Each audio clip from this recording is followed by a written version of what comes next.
What's up, y'all? It's Timeout Sports Show with your host, Eli Free. Let's get it.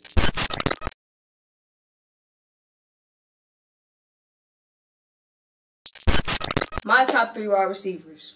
Number 3, DeAndre Hopkins. He has the aggressiveness as a gorilla. He's not as fast as any of the 2 on my list, but he still led the league in touchdowns and catches last year. He doesn't have the swagger, but he gets the job done. Number 2 has to be Antonio Brown. He's just as agile and shifty as my number 1. But maybe it's just that he didn't get the same quarterback play or the fairness or the consistency on who's throwing him the ball as my first one. My number 1 is Odell Beckham.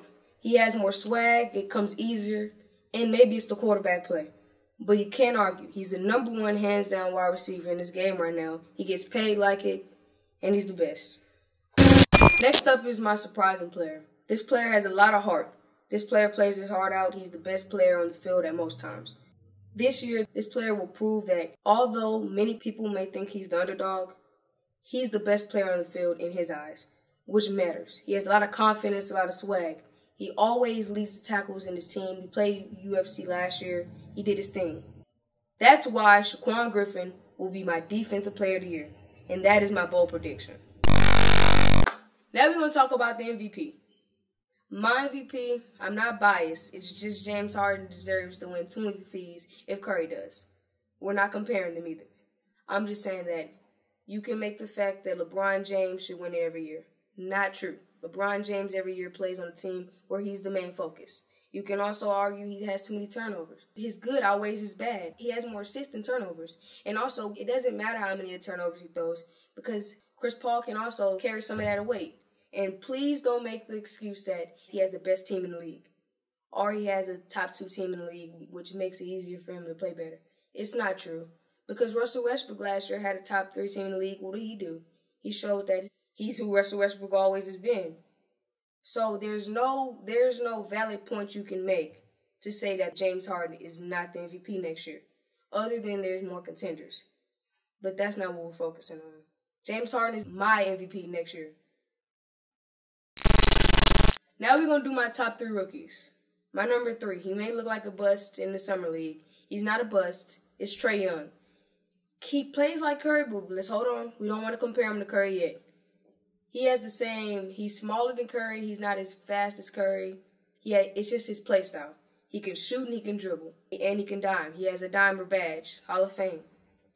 But it's just something about Trae Young we don't see yet. We don't see the Mamba mentality, the striking his out. We don't see him going forward. It doesn't look as interesting as it did when he was in college. Even though in college he did have his downfall. My number 2 has to be Jaren Jackson. That one game when he had 10 threes in one game, it shows that the league is really changing. He's a stretch big who can dribble and pass. I see him being a Marc Gasol type player, but even better if he can stay healthy and he's just as long as Marc Gasol. My number 1 is DeAndre Ayton. It's not because he's the number 1 pick overall. He has every player build that we look for in the center. He's strong, he can shoot threes, he can post, he can shoot, and he also can play defense.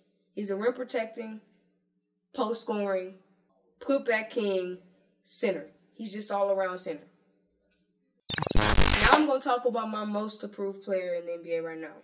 It's Carmelo Anthony. This player has a lot to prove. The critics may say that he's too slow, he's getting older. But I think that he can genuinely play good in the Rockets system. He's more of an iso ball player, which was the Rockets' flaw last year. They do it too much, which means that he'll have plenty of opportunities to have the ball in his hand, which when he flourishes the role when he's playing iso ball, which means that we'll get the best out of Carmelo. We'll get Olympic Melo, which anybody wants to see. We want to see Carmelo at his best. You can argue the league is better when Carmelo is good. That's why he's my most approved player this year.